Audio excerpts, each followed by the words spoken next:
ಸರ್ಕಾರದಿಂದ ಮುಖ್ಯಮಂತ್ರಿಗಳು ಹಾಗೂ ಜಿಲ್ಲಾ ಉಸ್ತುವಾರಿ ಸಚಿವರು ಹಾಗೂ ಎಲ್ಲ ಶಾಸಕರು ಮಿತ್ರರು ಸೇರಿ ಹಾಗೂ KSRC ಮಿನಿಸ್ಟರ್ ಆದಂತ ರಾಮಲಿಂಗಾರೆಡ್ಡಿ ಅವರು ಇರ್ಬೋದು, ಭೈರತಿ ಸುರೇಶ್ ಅವರು ಇರ್ಬೋದು, ಎಲ್ಲ ಮಂತ್ರಿ ಮಂಡಲದ ಸದಸ್ಯರು ಎಲ್ಲರೂ ಸೇರಿಕೊಂಡು ಬಸ್ ಸ್ಟ್ಯಾಂಡ್ಗೆ ಕಿತ್ತೂರು ಮಹಾರಾಣಿ ಕಿತ್ತೂರು ಚೆನ್ನಮ್ಮನ ನಾಮಕರಣ ಮಾಡೋದು ಹಾಗೂ ರಂಗಮಂದಿರಕ್ಕೆ ಕಿತ್ತೂರು ಚೆನ್ನಮ್ಮ ಹೆಸರನ್ನು ಇಡುವ ಮುಖಾಂತರ ಅದೇ ರೀತಿ ಚೆನ್ನಮ್ಮನ ಮೂರ್ತಿ ಅನಾವರಣಗೊಳಿಸುವಂತ ಕಾರ್ಯಕ್ರಮ ಬಹಳ ಅದ್ದೂರಿಯಾಗಿ ನಡೆದಿತ್ತು. ಅವತ್ತಿನ ದಿವಸ ಸಾಕಷ್ಟು ಪೂಜ್ಯರು ನಾವು ಎಲ್ಲರೂ ಭಾಗಿಯಾಗಿದ್ವಿ. ಅದೇ ರೀತಿ ಏನು ನಮ್ಮ ಕೂಡಲ ಸಂಗಮ ಜಗದ್ಗುರುಗಳ ನೇತೃತ್ವದಲ್ಲಿ ಏನು ಒಂದು ಪುಷ್ಪಾರ್ಚನೆ ಕಾರ್ಯಕ್ರಮ ಇವತ್ತು ಮಾಡಬೇಕು ಅನ್ನೋಂಥ ವಿಚಾರ ಇಟ್ಕೊಂಡು ಸಮಾಜದ ಎಲ್ಲ ಬಾಂಧವರಿಗೆ ಕರೆ ಕೊಟ್ಟಾಗ ಎಲ್ಲರೂ ಸೇರಿ, ಯಾಕಂದ್ರೆ ಬಹಳ ಮಹತ್ವವಾದಂಥದ್ದು, ಅದೇ ರೀತಿ ಈಗ ಭಾಗವಹಿಸಿ ಎಲ್ಲರೂ ಕೂಡಿ ಒಂದು ಪುಷ್ಪಾರ್ಚನೆ ಮಾಡುವಂಥ ಕಾರ್ಯಕ್ರಮ ಇವತ್ತು ನಾವು ಮಾಡಿದ್ದೀವಿ. ಏನಂದ್ರೆ ಚೆನ್ನಮ್ಮ ಅವತ್ತೂ ಹೇಳ್ತೀವಿ ಇವತ್ತೂ ಹೇಳ್ತೀವಿ, ಒಬ್ಬ ದೇಶಭಕ್ತೆ, ಬ್ರಿಟಿಷರ ಹೋರಾಡದಂಥ ಪ್ರಥಮ ಮಹಿಳೆ. ಅದೇ ರೀತಿ ಸಂಗೊಳ್ಳಿ ರಾಯಣ್ಣ.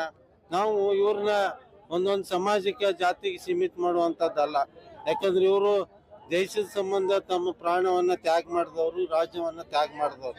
ಅದಕ್ಕೆ ಪ್ರಥಮ ಕಿಚ್ಚನ್ನ ಬ್ರಿಟಿಷ್ ವಿರುದ್ಧ ಹಚ್ಚಿದವರು ಚೆನ್ನಮ್ಮ ರಾಯಣ್ಣ ಅಂದ್ರೆ ತಪ್ಪಾಗ್ಲಿಕ್ಕಿಲ್ಲ.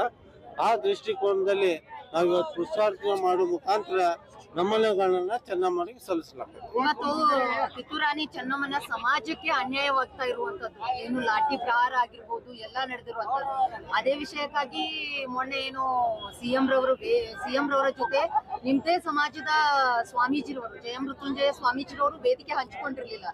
ಅದ್ರ ಕುರಿತಾಗಿ ನೀವು ಶಾಸಕರು ಯಾಕೆ ಧ್ವನಿ ಎತ್ತಾ ಇಲ್ಲ ಅನ್ನುವಂಥದ್ದು ಅವರಿಗೆ ನೋವಿದೆ ತುಂಬಾ. ಅಂದ್ರೆ ಪ್ರತಿ ಸತಿ ಪ್ರೆಸ್ ಮೀಟ್ ಮಾಡಿದಾಗ ಆಗಿರ್ಬೋದು ಎಲ್ಲ ನಾವು ನೋಡ್ರಿ, ಈಗ ಏನದಲ್ಲ, ನಾವು ಧ್ವನಿ ಎತ್ತಾ ಇಲ್ಲ ಅನ್ನೋಂಥ ಸಮಸ್ಯೆನೇ ಇಲ್ಲ. ನಾವು ಸಾಕಷ್ಟು ಬಾರಿ ಮನವರಿಕೆ ಮಾಡುವಂಥದ್ದು ಮಾಡಿದ್ದೀವಿ. ಆ ಲಾಠಿ ಚಾರ್ಜ್ನಲ್ಲಿ ಏನು ನಮ್ಮ ಸಮಾಜಕ್ಕೆ ಅನ್ಯಾಯ ಆಗ್ಯದ, ಅದಕ್ಕೇನೆ ಮತ್ತು ನಾವು ಯಾರೂ ಅಲ್ಲಿ ವೇದಿಕೆಯನ್ನು ಹಂಚ್ಕೊಂಡಿಲ್ಲ. ತಮಗೆ ಗೊತ್ತಿರಲಿ, ಅವತ್ತಿನ ದಿವಸ ಚೆನ್ನಮ್ಮನ ಮೂರ್ತಿ ಉದ್ಘಾಟನೆ ಬಂದೆ, ಆದ್ರ ವೇದಿಕೆಗೆ ನಾನು ಹೋಗ್ಲಿಲ್ಲ. ಯಾಕಂದ್ರೆ ನಮ್ಮ ಗುರುಗಳು ಅಲ್ಲಿ ವೇದಿಕೆ ಹಂಚ್ಕೊಳಂಗಿಲ್ಲ ಅಂತೇಳಿ ನಾವಾದ್ರೂ ಯಾಕೆ ಹಂಚ್ಕೋಬೇಕನ್ನೋಂಥ ದೃಷ್ಟಿಕೋನದಿಂದನೇ ನಾವು ಬೈಕೌಟ್ ಮಾಡಿ ನಾವು ನಿರ್ಗಮಿಸಿದಂಥದ್ದು.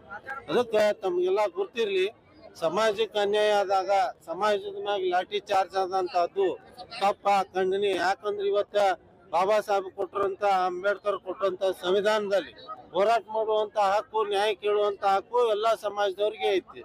ಅದೇ ರೀತಿ ನಮ್ಮ ಸಮಾಜದವರು ಬೆಳಗಾವಿ ಅಧಿವೇಶನದಲ್ಲಿ ನಾವು ಶಾಂತಿಯುತವಾಗಿ ಹೋರಾಟ ಮಾಡುವ ಮುಖಾಂತರ ಮನವಿಯನ್ನು ಸಲ್ಲಿಸಲಿಕ್ಕೆ ಹೊರಟಿದ್ದೀವಿ. ಅದರ ದುರ್ದೈವಶಾತ ಲಾಠಿ ಚಾರ್ಜ್ ಮಾಡುವ ಮುಖಾಂತರ ನಮ್ಮ ಸಮಾಜಕ್ಕೆ ಅನ್ಯಾಯ ಆಗ್ಯದ. ನಮ್ಮ ಸಮಾಜ ಶೋಷಿತಗೊಳ್ಳಲಾಗ್ಯದ. ರೈತ ಕುಟುಂಬದಿಂದ ಬಂದಂತ ಸಮಾಜ, ನಮ್ಮ ಸಮಾಜದಲ್ಲಿ ಹೆಚ್ಚಿನ ಸಂಖ್ಯೆಯಲ್ಲಿ ಇರುವಂತವ್ರು ಎಲ್ಲ ನಾವು ರೈತ ಕುಟುಂಬದವರು. ನಮ್ಮ ಬರುವಂತ ಮಕ್ಕಳಿಗೆ ನಾವು ರಾಜಕೀಯ ರಿಸರ್ವೇಶನ್ ಕೇಳಾಕತ್ತಿಲ್ಲ. ಆ ದೇವರ ದಯದಿಂದ ನಮಗೆ ಸಮರ್ಥ ಶಕ್ತಿ ಕೊಟ್ಟ ಭಗವಂತ, ಜನರ ಆಶೀರ್ವಾದದ ರಾಜಕೀಯ ಪ್ರಾತಿನಿಧ್ಯ ಸಂಬಂಧ ನಾವು ಕೇಳಾಕತ್ತಿಲ್ಲ. ನಮ್ಮ ಬಡವ ಮಕ್ಕಳಿಗೆ ಒಂದು ಶೈಕ್ಷಣಿಕ ದೃಷ್ಟಿಯಿಂದ ಒಂದು ನೌಕರಿಗೆ ಅನುಕೂಲ ಆಗ್ಲಿ ಅನ್ನೋಂಥ ದೃಷ್ಟಿಯಿಂದ ನಾವು ತುವೆ ಹೋರಾಟ ಮಾಡುವ ಮುಖಾಂತರ ನ್ಯಾಯವನ್ನು ಒದಗಿಸಿಕೊಡ್ರಿ ಅಂತೇಳಿ ಸರ್ಕಾರಕ್ಕೆ ನಾವು ಮನವಿಯನ್ನು ಮಾಡಕ್ಕೆ. ಚೆನ್ನಮ್ಮನ ಮೂರ್ತಿ ಉದ್ಘಾಟನೆ ಆಗ್ಬೇಕು ಅಂತೇಳಿ, ಹಾಗಾಗಿ ಕಿತ್ತೂರಾಣಿ ಚೆನ್ನಮ್ಮನ ಉದ್ಘಾಟನೆಯನ್ನ ಮೊನ್ನೆ 9ನೇ ತಾರೀಕು ಕರ್ನಾಟಕ ಸರ್ಕಾರ ಆಚರಣೆ ಮಾಡಿತ್ತು. ಆ ಸಂದರ್ಭದಲ್ಲಿ ಸಮಾಜ ಬಾಂಧವರು ನಾವೆಲ್ಲರೂ ಕೂಡಿಕೊಂಡು ಸೋಮವಾರ ದಿವಸ ಸ್ವಾಮಿ ವಿವೇಕಾನಂದ ಜಯಂತಿ ದಿವಸ ಸಮಾಜದ ವತಿಯಿಂದ ನಾವೆಲ್ಲರೂ ಪುಷ್ಪಾರ್ಪಣೆ ಮಾಡಬೇಕು ಅಂತೇಳಿ ಎಲ್ಲರೂ ಸಹ ಅಂದ್ಕೊಂಡು ಇವತ್ತು ಇಡೀ ಸಮಾಜದ ವತಿಯಿಂದ ಮತ್ತು ನಮ್ಮೆಲ್ಲ ಸೋದರ ಸಮಾಜದವರು, ಚೆನ್ನಮ್ಮನ ಅಭಿಮಾನಿಗಳು, ರಾಯಣ್ಣ ಅಭಿಮಾನಿಗಳು ಮತ್ತು ಒಟ್ಟಾರೆ ರಾಷ್ಟ್ರಭಕ್ತರು ಎಲ್ಲರೂ ಕೂಡಿಕೊಂಡು ಇವತ್ತು ಚೆನ್ನಮ್ಮನ ಪ್ರತಿಮೆಗೆ ಅದ್ದೂರಿಯಾಗಿರ್ತಕ್ಕಂಥ ಪಂಚ ಪುಷ್ಪಾರ್ಪಣೆಯನ್ನು ಮತ್ತು ಪಂಚಮುಖ ರುದ್ರಾಕ್ಷಿಯನ್ನು ಮಾಡುವ ಮೂಲಕವಾಗಿ ಸಮಾಜ ಬಾಂಧವರು ತಮ್ಮ ಗೌರವವನ್ನು ಸಲ್ಲಿಸುವಂಥ ಐತಿಹಾಸಿಕವಾದ ಕಾರ್ಯವನ್ನು ಇವತ್ತು ನಾವೆಲ್ಲರೂ ಮಾಡಿದ್ದೀವಿ.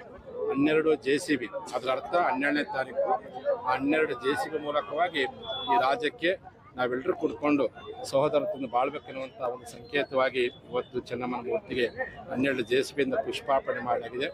5 ಮಹಾತ್ಮರ ಭಾವಚಿತ್ರ ಭವ್ಯ ಮೆರವಣಿಗೆಯೊಂದಿಗೆ ಇವತ್ತು ಅರ್ಥಪೂರ್ಣವಾಗಿರ್ತಕ್ಕಂಥ ರ್ಯಾಲಿಯನ್ನು ಮಾಡಲಾಗಿದೆ. ಉದ್ದೇಶ ಏನಪ್ಪ ಅಂತಂದರೆ ಅವತ್ತು 9ನೇ ತಾರೀಕು ನಾವೆಲ್ಲರೂ ತೀರ್ಮಾನ ಮಾಡಿದ್ವಿ. ಹಿಂದೆ ಯಡಿಯೂರಪ್ಪನವರು ಮೀಸಲಾತಿ ವಿಚಾರಕ್ಕೆ ಸಂಬಂಧಪಟ್ಟಾಗ ನಮಗೆ ಸ್ಪಂದನೆ ಮಾಡದಿದ್ದಾಗ ಅವ್ರು ಇರೋವರೆಗೂ ನಾವು ಯಾರು ಸಹ ಸಮಾಜದ ಮೀಸಲಾತಿ ಹೋರಾಟಗಾರರು ವೇದಿಕೆ ಹಂಚಿಕೊಂಡಿಲ್ಲ. ಅದೇ ಪ್ರಕಾರವಾಗಿ ನಾನು ಮುಖ್ಯಮಂತ್ರಿಗಳು ಏನು ಮೀಸಲಾತಿ ಹೋರಾಟ ನಡೆಯುವ ಸಂದರ್ಭದಲ್ಲಿ ಸ್ವಲ್ಪ ಮಟ್ಟಿಗೆ ನಮ್ಮ ಸಮಾಜ ಬಂದು ನೋವಾಗಿತ್ತು. ಆ ಕಾರಣಕ್ಕೋಸ್ಕರವಾಗಿ ಸರ್ಕಾರ ಬಹಳ ದೊಡ್ಡ ಕಾರ್ಯವನ್ನು ಮಾಡಿರೋದಕ್ಕೆ ನಾವು ಅಭಿನಂದಿಸ್ತೀವಿ. ಇಲ್ಲೇನು ನಮ್ಮ ಉಸ್ತುವಾರಿ ಸಚಿವರಾಗಿರ್ತಕ್ಕಂಥ ಎಂ ಬಿ ಪಾಟೀಲ್ರವರು ಸರ್ಕಾರದ ಮನವೊಲಿಸಿ ಈ ಒಂದು ನಮ್ಮ ಹಿರಿಯರೇನು ಕಂಚಿನ ಮೂರ್ತಿಯನ್ನು ಮಾಡಿದ್ರು, ಆ ಮೂರ್ತಿ ಬೇಕಾಗಿರೋ ಸ್ಥಳವನ್ನು ಮಾಡಿಕೊಟ್ಟಿದ್ದಾರೆ. KSRTCಯ ಈ ಒಂದು ಹೆಸರನ್ನು ಚೆನ್ನಮ್ಮನ ಮೂರ್ತಿ ನಾಮಕರಣ ಮಾಡಿ ನಮಗೆಲ್ಲರೂ ಗೌರವ ಏರ್ಪಡಿಸಿದ್ರು. ಅವತ್ತು ನಮಗೆ ಯಾರಿಗೂ ಸಹ ಭಾಗವಹಿಸಲಿಕ್ಕಾಗಲಿ ಇಡೀ ನಮ್ಮ ಸಮಾಜದ ಮೀಸಲಾತಿ ಹೋರಾಟಗಾರರಿಗೆ. ಆಗ ಇವತ್ತು ಸ್ವಾಮಿ ವಿವೇಕಾನಂದ ಜಯಂತಿ ದಿವಸನೇ ನಾವೆಲ್ಲರೂ ಪುಷ್ಪಾರ್ಪಣೆ ಮಾಡಬೇಕು ಅಂತ ಅಂದ್ಕೊಂಡು ಇವತ್ತು ಅತ್ಯಂತ ಅದ್ದೂರಿಯಾಗಿ ನಾವೆಲ್ಲರೂ ಚೆನ್ನಮ್ಮನಿಗೆ ಪುಷ್ಪ ನಮನ ಸಲ್ಲಿಸ್ತೀವಿ. ಈ ಮೂಲಕವಾಗಿ ಮಹಾನಗರ ಪಾಲಿಕೆಯವರಿಗೆ ಮತ್ತು ಸ್ಥಳೀಯ ಜಿಲ್ಲಾಡಳಿತಕ್ಕೆ ನಾವು ಮನವಿ ಮಾಡಿಕೊಂಡಿದ್ವಿ. ಏನು ಮೀನಾಕ್ಷಿ ಸರ್ಕಲ್ ಅಂತೇನಿದೆ ಅದ್ರ ಮೂಲಕ ಹುತಾತ್ಮ ಸರ್ಕಲ್ ಚೆನ್ನಮ್ಮನ ವಂಶಜರಾಗಿರ್ತಕ್ಕಂಥ ಜಂಬಿಗೆ ಮನೆತನದ ವೀರ ಧೀರ ಬಸಲಿಂಗಪ್ಪ ದೇಶಮುಖರ ಹೆಸರಿನ ಒಂದು ವೃತ್ತ ಅದೇನಾಗಿದೆ ಮೀನಾಕ್ಷಿ ಸರ್ಕಲ್ ಅಂತ ವಾಡಿಕೆ ಬಂದಿದೆ.